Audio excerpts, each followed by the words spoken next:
I always like being able to handle stuff that you can find in a museum. And this is a perfect example.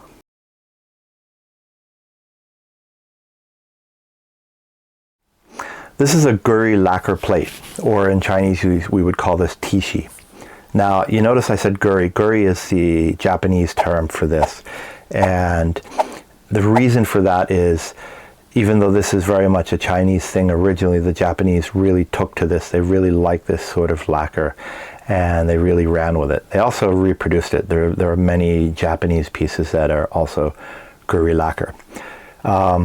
In Chinese, though, yes, you would refer to it as tishi. And basically what that means is they felt that the carving, and I'll show you what I mean in a minute, but they felt that the carving would be very similar to if you took the cross-section of a rhinoceros horn and you looked at it. So basically tishi is kind of like rhinoceros horn, is what it really is what they call it in Chinese. So this should be Yuan to early Ming Dynasty. And tishi and guri, both, be them Chinese or Japanese, are very difficult to date. They can be very, very challenging, and there's a few reasons for that. But this one, you won't be able to see any of this in the video, but I will show you the photos and then you'll see right away.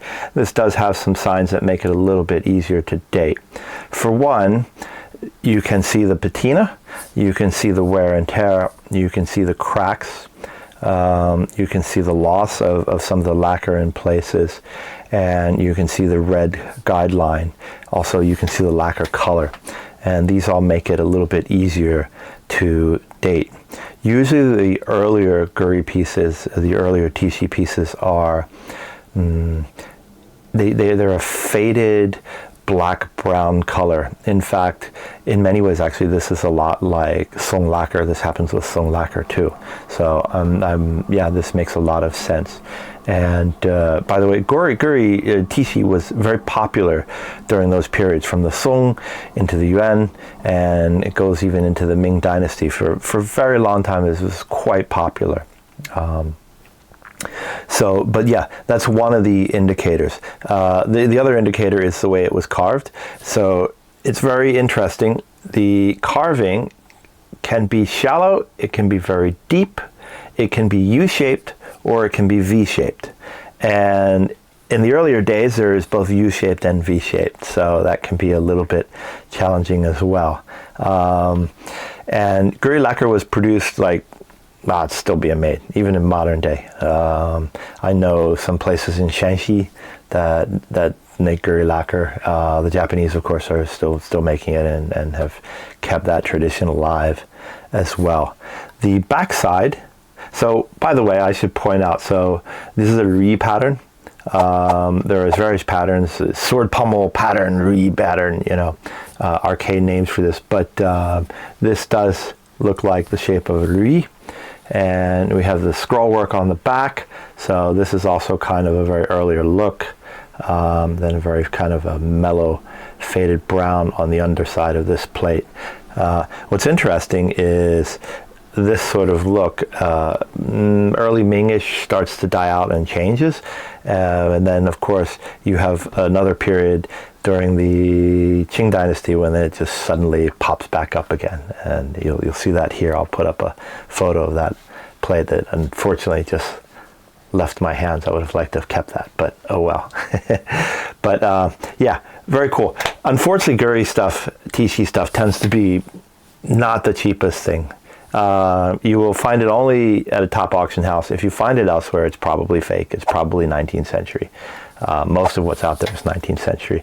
So you'll generally only find the real stuff at the top auction houses, the Tuck & Sotheby's, Christie's, Bonhams, and a few, maybe some other very high-end, good galleries, but it's not that readily available. And most of it probably will come from Japan. This plate, of course, comes from a Japanese collector who collected these a long time ago, very knowledgeable.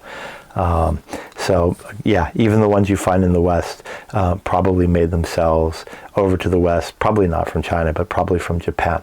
Some of these museum collections, even the ones that show up in Europe, actually they came from, they went China to Japan and then Japan to Europe. So yeah, great piece. The other reason why Guri stuff is probably so expensive, Tishi stuff, is when you look at the old paintings, this really was high culture back in the Song Yuan period, Song Yuan and early Ming.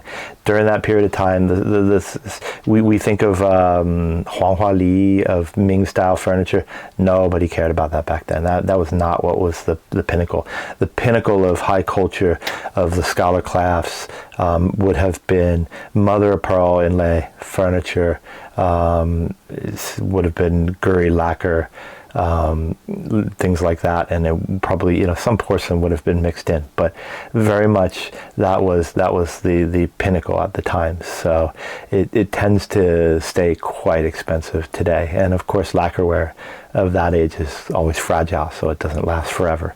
But yeah, I have a few more of these coming along, and I'm always just like, yeah, I'm always very, very pleased to be able to handle these kind of pieces.